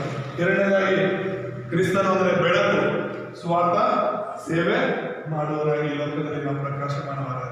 ಹಾಗಾದ್ರೆ ಸುವಾರ್ತೆಯ ಗುಣ ಇದು, ಬೆಳಕಿನ ಗುಣಗಳೇನು ಅಂತ ನಾವು ನೋಡಿದ್ವಿ. ಬೆಳಕು ಪ್ರಕಾಶಿಸುತ್ತೆ, ಬೆಳಕು ಮಾರ್ಗದರ್ಶನ ಮಾಡುತ್ತೆ, ಬೆಳಕು ಜೀವ ಕೊಡುತ್ತೆ. ಯೇಸು ನಮ್ಮಲ್ಲಿ ಇರೋದ್ರಿಂದ ನಾವು ಜನರ ಮೇಲೆ ಪ್ರಕಾಶಿಸಬೇಕು. ಹಲ್ಲೆಲೂಯಾ. ಯೇಸು ನಮ್ಮಲ್ಲಿ ಇರೋದ್ರಿಂದ ಆ ಯೇಸುವಿನ ಬೆಳಕು ಏನ್ ಮಾಡಬೇಕು? ಮಾರ್ಗದರ್ಶನ ಮಾಡಬೇಕು. ನಾವಲ್ಲ, ನಾವು ಕೂಡ ಕತ್ತಲೆಯಲ್ಲಿದ್ವಲ್ಲ. ಯೇಸು ಸ್ವಾಮಿ ನೋಡಿದ್ರೆ ನಾವು ಸರಿಯಾದ ಮಾರ್ಗದಲ್ಲಿ ಹೋಗ್ತಾ ಇದ್ದೀವಿ. ಯೇಸುವಿನ ಸುವಾರ್ತೆ ನಮಗೆ ಗೊತ್ತಿಲ್ಲ ಅಂದ್ರೆ ನಾವು ಯೇಸುವಿನ ಮಾರ್ಗದಲ್ಲಿ ಹೋಗಕ್ಕೆ ಆಗ್ತಿರಲಿಲ್ಲ. ಈ ಲೋಕದಲ್ಲಿ ಜನರು ಎಷ್ಟೋ ಮಾರ್ಗದಲ್ಲಿ ಹೋಗ್ತಾ ಇದ್ದಾರೆ, ಅದೇ ಸರಿಯಾದ ಮಾರ್ಗ ಅನ್ಕೊಂಡು ಹೋಗ್ತಾ ಇದ್ದಾರೆ. ಆದ್ರೆ ಇವತ್ತು ಯೇಸುವಿನ ಸುವಾರ್ತೆ ನಮಗೆ ಸರಿಯಾದ ಮಾರ್ಗ ತೋರಿಸಿದೆ. ಹಲ್ಲೆಲೂಯಾ. ಆ ಯೇಸುವಿನ ಸುವಾರ್ತೆ ಮೂರನೇದಾಗಿ ಜೀವ ಕೊಡುವಂತದ್ದಾಗಿದೆ. ನಾವು ಜೀವನ ಪಡ್ಕೊಂಡಿದ್ದೀವಿ. ಯೇಸುವಿನ ವಾಕ್ಯ ಹೇಳುತ್ತೆ, ನೀವು ಉಚಿತವಾಗಿ ಪಡ್ಕೊಂಡಿದ್ದೀರಾ, ಅದನ್ನ ಇನ್ನೊಬ್ಬರಿಗೆ ಉಚಿತವಾಗಿ ಕೊಡಿ ಅಂತ. ಏನನ್ನ ಉಚಿತವಾಗಿ ಪಡ್ಕೊಂಡಿರೋದು? ರಕ್ಷಣೆಯನ್ನ. ಏನನ್ನ ಉಚಿತವಾಗಿ ಪಡ್ಕೊಂಡಿರೋದು? ನಿತ್ಯ ಜೀವವನ್ನ. ನಾವು ಅದನ್ನು ಪಡ್ಕೊಂಡಿದ್ದೀವಲ್ಲ, ಅದನ್ನ ನಮಗೆ ಕೊಡುವುದಾಗಿದೆ. ನೀವು ಬೆಳಕಾಗಿದ್ದೀರಾ ಅಂದ್ರೆ ನಾನು ಯೇಸುವಿನ ಬೆಳಕು, ಯೇಸುವಿನ ಉಪ್ಪು ಅಂದ್ಕೊಂಡು ಸುಮ್ಮನೆ ಇರೋದಲ್ಲ, ಅದರ ಕಾರ್ಯವನ್ನ ಮಾಡಬೇಕು. ಉಪ್ಪು ತನ್ನ ಕಾರ್ಯವನ್ನು ಹೇಗೆ ಮಾಡುತ್ತೋ, ಬೆಳಕು ತನ್ನ ಕಾರ್ಯವನ್ನು ಹೇಗೆ ಮಾಡುತ್ತೋ, ಹಾಗೆ ದೇವರ ಮಕ್ಕಳಾಗಿರುವಂತ ನಾವು ಉಪ್ಪಿನ ಹಾಗೆಯೂ ಬೆಳಕಿನ ಹಾಗೆಯೂ ಕ್ರಿಸ್ತನಿಗೋಸ್ಕರ ಕಾರ್ಯ ಮಾಡಬಹುದು. ಆಮೇಲೆ ಮತ್ತೆ ಇದರಲ್ಲಿ ಮೂರನೇದಾಗಿ ನಾವು ನೋಡುವಾಗ ಯೇಸು ಕ್ರಿಸ್ತ ನಮ್ಮನ್ನ ಉಪ್ಪಾಗಿ ಬೆಳಕಾಗಿ ಯಾಕೆ ಕರೆದಿದ್ದಾರೆ ಅಂದ್ರೆ ಕ್ರಿಸ್ತನಲ್ಲಿ ಜನರನ್ನು ನಾವು ರಕ್ಷಿಸಿ ಅವರನ್ನ ಸರಿಯಾಗಿ ಮಾರ್ಗದರ್ಶನ ಮಾಡಬೇಕು ಅಂತ ಹೇಳಿ.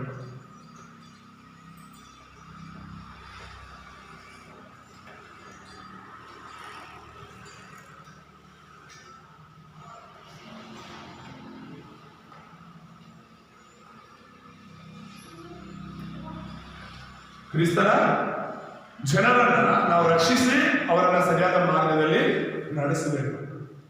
ನಾವು ಲೋಕಕ್ಕೆ ಬೆಳಕಾಗಿದ್ದೇವೆ. ಯೋಹಾನ ಸುವಾರ್ತೆಯಲ್ಲೂ ಕೂಡ 8ನೇ ಅಧ್ಯಾಯ 12ನೇ ವಚನದಲ್ಲಿ ನಾವು ನೋಡುವಾಗ ಯೇಸು ಹೇಳ್ತಾರೆ, ನಾನು ಲೋಕಕ್ಕೆ ಬೆಳಕಾಗಿದ್ದೇನೆ ಎಂಬುದು. ಹಲ್ಲೆಲೂಯಾ. ಯೇಸು ಕ್ರಿಸ್ತನ ನಿಜವಾದ ಬೆಳಕು. ಆದಿಯಲ್ಲಿ ವಾಕ್ಯವಿತ್ತು, ಆ ವಾಕ್ಯವು ದೇವರ ಬಳಿಯಿತ್ತು, ವಾಕ್ಯವೇ ದೇವರಾಗಿತ್ತು. ಆ ವಾಕ್ಯವೇ ಮಾತನ್ನು ನರಾವತಾರಕ್ಕೆ ಲೋಕಕ್ಕೆ ಬಂದರು. ಯೇಸು ಎಂಬ ಆ ದೇಹವನ್ನ ಧರಿಸಿಕೊಂಡವರಾಗಿ ದೇವರು ಈ ಲೋಕದಲ್ಲಿ ಬಂದರು. ಮಕ್ಕಳು ಕೂಡ ಕಂಠಪಾಠ ವಚನವನ್ನ ಹೇಳಿದ್ರು. ಮತ್ತಾಯ 1:23 ಒಬ್ಬ ಕನ್ನಿಕೆಯು ಮಗನ್ನ ಅಡಿಯೊಳಗಿದ್ದಾರೆ. ಆತನ ಹೆಸರು ಏನಂತ? ಇಮ್ಮಾನುವೇಲ್. ಇಮ್ಮಾನುವೇಲ್ ಅಂದ್ರೆ ದೇವರು ನಮ್ಮ ಕೂಡ ಇದ್ದಾನೆ. ಹಲ್ಲೆಲೂಯಾ. ಕ್ರಿಸ್ಮಸ್ ಅಂದ್ರೇನೆ ಏನು? ಇವತ್ತು ಕ್ರಿಸ್ಮಸ್ ಅಂದ್ರೆ ಪಟಾಕಿ ಹೊಡೆಯೋದಲ್ಲ, ಕ್ರಿಸ್ಮಸ್ ಅಂದ್ರೆ ಸ್ಟಾರ್ಗಳು ಕಟ್ಟೋದಲ್ಲ, ಕ್ರಿಸ್ಮಸ್ ಅಂದ್ರೆ ಸತ್ತ ಕ್ರಿಸ್ಮಸ್ ಟ್ರೀ ಹಾಕೊಂಡು ಆ ಗಿಡವನ್ನು ತಂದು ಮನೇಲಿ ಇಟ್ಕೊಳ್ಳೋದಲ್ಲ. ಇದ್ಯಾವುದು ಬೈಬಲಲ್ಲಿ ಇಲ್ಲ. ಯಾವ ಸ್ಟಾರ್ ಇಲ್ಲ, ಯಾವ ಕ್ರಿಸ್ಮಸ್ ಟ್ರೀ ಇಲ್ಲ. ಏನು ಸುತ್ತಲೂ ದೊಡ್ಡ ದೊಡ್ಡ ಏನು ಸೀರಿಯಸ್ ಸೆಟ್ ಎಲ್ಲ ಹಾಕ್ಬಿಟ್ಟು ಹಬ್ಬ ಅಂದ್ರೆ ಅದಲ್ಲ. ಅದು ಶೈಲಿಕವಾಗಿ ಜನರಿಗೆ ತೋರಿಸ್ಕೊಳ್ಳೋದು ಮಾತ್ರನೇ. ನಿಜವಾದ ಹಬ್ಬ ಕ್ರಿಸ್ತನು ನಮ್ಮಲ್ಲಿ ಹುಟ್ಟೋದು. ಹಲ್ಲೆಲೂಯಾ. ಕ್ರಿಸ್ತನು ನಮ್ಮಲ್ಲಿ ಇರೋದೇ ದೊಡ್ಡ ಹಬ್ಬ. ಯೇಸು ನಮ್ಮ ಜೊತೆ ಇಮ್ಮಾನುವೇಲನಾಗಿ ಇರೋದೇ ಕ್ರಿಸ್ಮಸ್ ಹಬ್ಬ. ಹಲ್ಲೆಲೂಯಾ. ದೇವಾದಿ ದೇವರು, ರಾಜಾದಿರಾಜನು, ಪರಿಶುದ್ಧ ದೇವರು ಪರಲೋಕವನ್ನು ಬಿಟ್ಟು ಕಳೆದು ಹೋದಂತಹ ನಿನ್ನನ್ನು ಹುಡುಕಿ ಬಂದ್ರಲ್ಲ, ನಿನ್ನನ್ನು ಕಂಡುಕೊಂಡ್ರಲ್ಲ, ಅದು ಕ್ರಿಸ್ಮಸ್. ಆಮೇಲೆ ಹಾಗಾಗಿ ಯೇಸು ನನ್ನ ಜೊತೆ ಇದ್ದಾರೆ ಅಂತ ನೀನು ಸಂತೋಷವಾಗಿರು.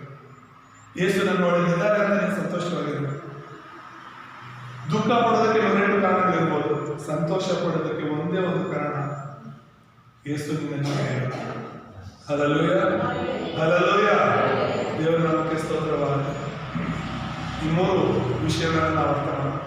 ಮೊದಲನೇದಾಗಿ ಉಪ್ಪಿನ ಬಗ್ಗೆ ನೋಡಿದ್ವಿ, ಎರಡನೇದಾಗಿ ಬೆಳಕಿನ ಬಗ್ಗೆ ನೋಡಿದ್ವಿ, ಮೂರನೇದಾಗಿ ನೀನು ನಾನು ಉಪ್ಪಾಗಿ ಬೆಳಕಾಗಿದ್ದೇವೆ. ಅಂದರೆ ಕ್ರಿಸ್ತನ ಸಾರ ಸುವಾರ್ತೆಯನ್ನ ನಾವು ಹೊಂದಿದವರಾಗಿಯೂ ಕ್ರಿಸ್ತನ ಬೆಳಕನ್ನ ಪ್ರಕಾಶಿಸುವಂತಹವರಾಗಿಯೂ ನಾವಿದ್ದೇವೆ.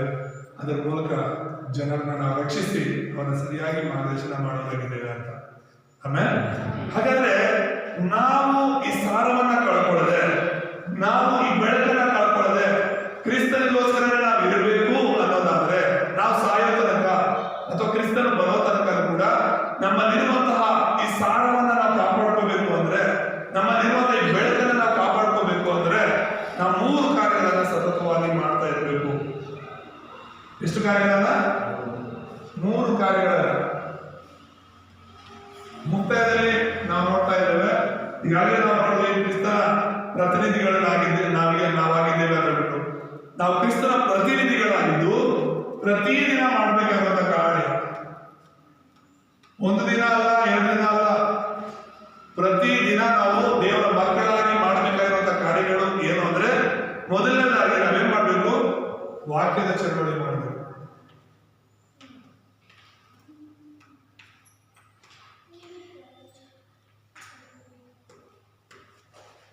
ಯಾವ ಚಳವಳಿ? ವಾಕ್ಯದ ಚಳವಳಿ ಅಂದ್ರೆ ಏನು? ವಾಕ್ಯವನ್ನು ಕೇಳಿಸ್ಕೊಂತ ಇರಬೇಕು. ನಾವು ಯಾರ ಮಾತುಗಳನ್ನ ಜಾಸ್ತಿ ಕೇಳಿಸ್ಕೊಳ್ತೇವೋ ಅವರಂತೆ ನಾವು ಆಗ್ಬಿಡ್ತೀವಿ. ಅರ್ಥ ಆಗ್ತಿದೆ? ಒಬ್ಬ ಕುಡುಕನ ಜೊತೆ ಇದ್ದು ನಾವು ಕುಡಿದಿಲ್ಲ ಅಂದ್ರೂ ಕೂಡ ಪ್ರತಿದಿನ ಅವ್ರ ಜೊತೆ ಹೋಗ್ಬಿಟ್ಟು ಆ ಕುಡುಕತನದ ಬಗ್ಗೆ ನಾವು ಕೇಳಿಸ್ಕೊಳ್ತಾ ಇರ್ಬೇಕಾದ್ರೆ ನಾವು ಕೂಡ ಒಂದಿನ ಕುಡಿಬೇಕನ್ಸುತ್ತೆ. ಒಬ್ಬ ಬೀಡಿ ಸಿಗರೆಟ್ ಸೇದೋನ್ ಜೊತೆ ನಾವಿದ್ರೆ, ನಾವೆಷ್ಟೇ ಅದನ್ನ ಆ ಅಭ್ಯಾಸ ಇಲ್ಲ ಆದ್ರೂ ಕೂಡ ಪ್ರತಿದಿನ ಅವನ ಜೊತೆ ನಾವು ಹೋಗೋದ್ರಿಂದ, ಅವನ ಮಾತುಗಳನ್ನ ಕೇಳೋದ್ರಿಂದ ನಾವು ಕೂಡ ಒಂದಿನ ಅದನ್ನ ಸೇರ್ತೇವೆ. ಅದಕ್ಕೆ ಇಂಗ್ಲಿಷಲ್ಲಿ ಒಂದು ಮಾತು ಹೇಳ್ತಾರೆ, ನಿನ್ನ ಸ್ನೇಹಿತ ಯಾರಂತ ಹೇಳು, ನೀನ್ ಯಾರಂತ ನಾನು ಹೇಳ್ತೀನಿ ಅಂತ. ಅಂದ್ರೆ ನಾವು ನಮ್ಮ ಸ್ವಭಾವ ತಕ್ಕಂತೆ ಸ್ನೇಹಿತರನ್ನ ಮಾಡಿರ್ತೀವಿ. ನಮ್ಮ ಸ್ನೇಹಿತನ ಯಾರಾಗಿ, ಒಬ್ಬ ಕಳ್ಳರಿದ್ದಾನೆ ಅಂದ್ರೆ ಅವನ ಸ್ನೇಹಿತನು ಕಳ್ಳನೇ ಇರ್ಬೇಕು ಅಲ್ವಾ? ಒಳ್ಳೆದಾಗಿರ್ತಾನೆ. ಕಳ್ಳರೆ ಕಳ್ಳ ಸಹವಾಸ ಮಾಡೋದು. ಹಾಗೇನೆ ಹೇಳ್ತಿರೋದು ಇಲ್ಲಿ, ನಾವೇನ್ ಮಾಡ್ಬೇಕು? ವಾಕ್ಯದ ಸಹವಾಸ ಮಾಡಬೇಕು, ಸುವಾರ್ತೆಯ ಸಹವಾಸ ಮಾಡಬೇಕು. ಪ್ರತಿದಿನ ದೇವರ ವಾಕ್ಯವನ್ನು ನಾವು ಕೇಳಿಸ್ಕೊಳ್ತಾ ಇದ್ದೀವಿ. ಮುಂಜಾನೆ ಪ್ರಾರ್ಥನೆಯಲ್ಲಿ ನಮ್ಮ ವಿಶ್ವಾಸಗಳು ಇನ್ನೂ ಅನೇಕ ಜಾಯಿನ್ ಆಗ್ತದೆ. ಮುಂಜಾನೆ ಪ್ರಾರ್ಥನೆ 6:30 7 ಗಂಟೆ ತನಕ ಪ್ರತಿದಿನ ಬೇರೆ ಬೇರೆಯವರು ಬೇರೆ ಸಭೆಗಳೆಲ್ಲ ಜಾಯಿನ್ ಆಗ್ತಾ ಇರ್ತಾರೆ. 6:30 7 ಗಂಟೆ, ಅರ್ಧ ಗಂಟೆ ಪ್ರತಿದಿನ ವಾಕ್ಯ ಕೇಳ್ತಾ ಇರ್ತೀವಿ. ಹಲ್ಲೆಲೂಯಾ. ಈಗ ವಾರಕ್ಕೊಂದು ದಿನ ನಾವು ಸಭೆಗೆ ಬರ್ತೀವಿ. ಒಂದು ವಾರ ಸಭೆಗೆ ಬಂದಿಲ್ಲ ಅಂದ್ರೆ 15 ದಿನ ವಾಕ್ಯನೇ ಕೇಳಲ್ಲ ಅಲ್ವಾ? ಈ ಭಾನುವಾರ ಕೇಳಿದ್ರು, ಮಧ್ಯದಲ್ಲಿ ಒಂದು ವಾರ ಬಂದಿಲ್ಲ ಅಂದ್ರೆ ಮತ್ತೆ ಒಂದು ದೇವರ ವಾಕ್ಯ ಕೇಳಕ್ಕೆ 15 ದಿನ ಕಾಯಬೇಕು.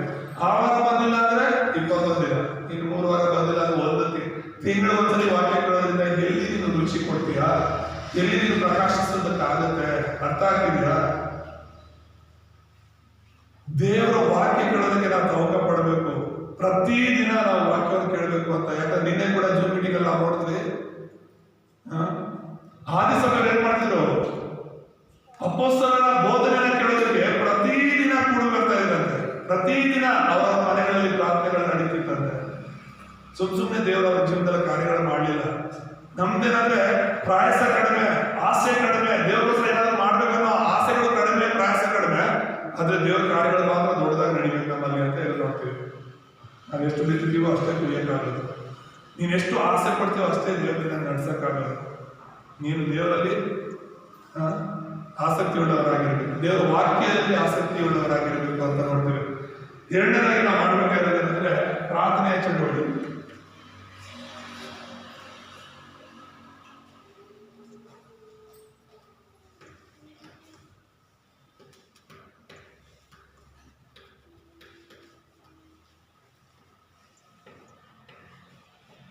ಯಾವ ಚಳವಳಿ?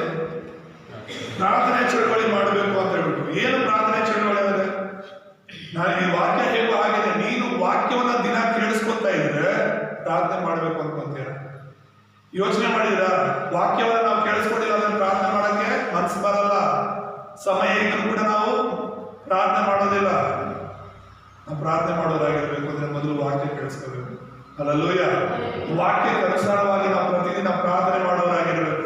ವಾಕ್ಯ ಕೇಳಿಸ್ಕೊಳ್ಳೋದಾದ್ರೆ ದೇವರಿಗೆ ಆಗಲೇ ಹೇಳಿದಾಗೆ ಆದಿಯಲ್ಲಿ ವಾಕ್ಯವಿತ್ತು, ಆ ವಾಕ್ಯ ದೇವರು ಬೆಳೆದಿತ್ತು, ವಾಕ್ಯವೇ ದೇವರಾಗಿತ್ತು. ವಾಕ್ಯವನ್ನ ನಾವು ಕೇಳಿಸ್ಕೊತಿದೀವಿ ಅಂದ್ರೇನು? ದೇವ್ರ ಮಾತುಗಳದು. ಆ ವಾಕ್ಯ ನಮ್ಮಲ್ಲಿ ಬರುವಾಗ ನಮ್ಮಲ್ಲಿ ಒಂದು ಜೀವನ. ಹೇಗೆ ಬೆಳಕು ಬಂದು ಗಿಡಗಳಿಗೆ ಜೀವ ಕೊಡುತ್ತೋ, ಹೊಸ ಚೈತನ್ಯ ಬರುತ್ತೋ. ನೀವು ನೋಡಿದ್ರ ನೈಟ್ ಹೊತ್ತು ಮುದುರ್ಕೊಂಡಿರುವಂತಹ ಗಿಡಗಳು ಸೂರ್ಯನ ಬೆಳಕು ಬಂದ ತಕ್ಷಣ ಅವೇನಾಗುತ್ತೆ? ಹೊಸ ಚೈತನ್ಯ ಬರುತ್ತೆ, ಹೊಸ ಒಂದು ಉತ್ಸಾಹ ಬರುತ್ತೆ ಆ ಗಿಡಗಳಲ್ಲಿ. ಯಾಕಂದ್ರೆ ಆ ಬೆಳಕದ್ರ ಮೇಲೆ ಬಿದ್ದ ಮೇಲೆ ಶಕ್ತಿ ಬರುತ್ತೆ. ಹಾಗೆ ದೇವರ ವಾಕ್ಯವನ್ನು ನಾವೆಷ್ಟು ಕೇಳಿಸ್ಕೊತೀವಿ ಅಷ್ಟು ಸೋತು ಹೋದಾಗಿಲ್ಲ, ಬಲಹೀನತೆಗಳಿದ್ದಾಗೆಲ್ಲ ವಾಕ್ಯ ನಮ್ಮನ್ನ ಬಲಪಡಿಸುತ್ತೆ. ವಾಕ್ಯವನ್ನು ಹಿಡ್ಕೊಂಡು ನಾವು ಪ್ರಾರ್ಥನೆ ಮಾಡುವಾಗ ಬಿಡುಗಡೆ ಉಂಟಾಗುತ್ತೆ. ಆಮೇಲೆ ಮತ್ತೆ ಮೂರನೇದಾಗಿ ನಾವು ಮಾಡಬೇಕಾಗಿರೋದು ಸುವಾರ್ಥ ಸೇವೆ.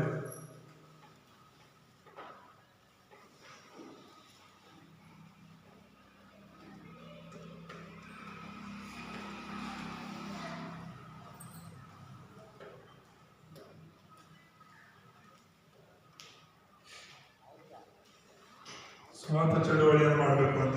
ಸ್ವಾರ್ಥ ಸೇವಾ ಚಳವಳಿ ಅಂದ್ರೆ ಏನು? ಪ್ರತಿದಿನ ನಾವು ಇನ್ನೊಬ್ಬರಿಗೆ ವಾಕ್ಯವನ್ನು ಹೇಳಬೇಕು. ಹಲ್ಲೆಲೂಯಾ. ಏನ್ ಮಾಡಬೇಕು? ಪ್ರತಿದಿನ ನಮ್ಮ ಜೊತೆಲಿರೋರಿಗೆ, ನಮ್ಮ ಮನೆಯವರಿಗೆ, ಯಾರಿಗಾದ್ರೂ ಯೇಸುವಿನ ಬಗ್ಗೆ ಹೇಳಬೇಕು. ಅದೇ ಹೇಳೋದು, ನಾವು ಉಪ್ಪಾಗಿದ್ದೀವಿ, ನಾವು ಬೆಳಕಾಗಿದ್ದೀವಿ ಅಂದ್ರೆ ನಾವು ಭೂಮಿಗೆ ಉಪ್ಪಾಗಿದ್ದೀವಿ, ಲೋಕಕ್ಕೆ ಬೆಳಕಾಗಿದ್ದೀವಿ ಅಂತ ದೇವರು ಹೇಳ್ತಿರೋದು. ಇನ್ನೊಬ್ಬರನ್ನ ರಕ್ಷಣೆ ಮಾಡುವಂತ, ಇನ್ನೊಬ್ಬರನ್ನ ದೇವರ ಮಾರ್ಗದಲ್ಲಿ ನಡೆಸಲಿಕ್ಕಾಗಿ ದೇವರು ನಮ್ಮನ್ನ ಪ್ರತಿನಿಧಿಯಾಗಿ ಆಯ್ಕೆ ಮಾಡ್ಕೊಂಡಿದ್ದಾರೆ. ಎಷ್ಟು ದಿನ ನಾವು ಸ್ವಾರ್ಥ ಸಾರ್ತಿದ್ದೀವಿ, ಎಷ್ಟು ಜನ ನಾವು ಇನ್ನೊಬ್ಬರಿಗೆ ಯೇಸು ಸ್ವಾಮಿ ಬಗ್ಗೆ ಹೇಳ್ತಾ ಇದ್ದೀವಿ. ಈಗ ನಾವು ಹೇಳೋದೇ ಇಲ್ಲ ಅಂದ್ರೆ ನಾವು ಹೀಗೆ ಇರ್ತೀವಿ. ಕುರಿ ಅಂದ್ಮೇಲೆ ಮರಿಗಳನ್ನ ಹಾಕ್ಬೇಕು ಅಲ್ವಾ? ದೇವರ ಕುರಿಗಳು ನಾವು ಒಂದಕ್ಕೊಂದು ಆ ಮರಿ ಹಾಕೋತರ ನಾವೇನ್ ಮಾಡ್ಬೇಕು? ಮತ್ತೊಬ್ಬರನ್ನ ರಕ್ಷಣೆ ಮಾರ್ಗದಲ್ಲಿ ನಡೆಸಬೇಕು. ನಾವು ಮರಿ ಹಾಕುವಂತ ಕುರಿಗಳಾಗಿರ್ಬೇಕು, ಇನ್ನೊಬ್ಬನ ರಕ್ಷಣೆ ನಡೆಸುವಂತವರಾಗಿರ್ಬೇಕು. ಹಲ್ಲೆಲೂಯಾ. ಅದು ದೇವರ ಆಸೆ. ಸೊ ನಾವು ಭೂಮಿಗೆ ಉಪ್ಪಾಗಿ ಲೋಕಕ್ಕೆ ಬೆಳಕಾಗಿರ್ಬೇಕು ಅಂದ್ರೆ 3 ಕಾರ್ಯಗಳನ್ನು ಸತತವಾಗಿ ಮಾಡಬೇಕು. 1, ವಾಕ್ಯವನ್ನು ದಿನ ಕೇಳಿಸ್ಕೊಳ್ಬೇಕು. 2, ಪ್ರಾರ್ಥನೆನ ಪ್ರತಿದಿನ ಮಾಡೋರಾಗಿರ್ಬೇಕು. 3, ಸೇವೆಯನ್ನು ಪ್ರತಿದಿನ ಮಾಡೋರಾಗಿರ್ಬೇಕು. ಈ ವಾಕ್ಯದಿಂದ ದೇವರು ನಮ್ಮನ್ನು ಆಶೀರ್ವಾದ ಮಾಡಿ ಪ್ರಾರ್ಥನೆ ಮಾಡೋಣ. ನಮ್ಮನ್ನು ಬಹಳವಾಗಿ ಪ್ರೀತಿಸುವಂತ ನಮ್ಮ ತಂದೆಯ ದೇವರೇ, ನಮ್ಮ ಪರಿಶುದ್ಧ ನಾಮಕ್ಕೆ ಸ್ತೋತ್ರವಾಗಲಿ.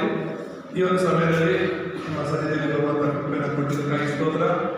ಹೌದು ಸ್ವಾಮಿ, ಹೇಗೆ ನಾವು ಭೂಮಿಗೆ ಉಪ್ಪಾಗಿಯೂ ಲೋಕಕ್ಕೆ ಬೆಳಕಾಗಿಯೂ ಇದ್ದೇವೆ ಎಂಬುದಾಗಿ ಕ್ರೀಡಾಪಡಿಸಿದಲ್ಲಿ ಮಹಾನುಭವಕ್ಕಾಗಿ ಸ್ತೋತ್ರ.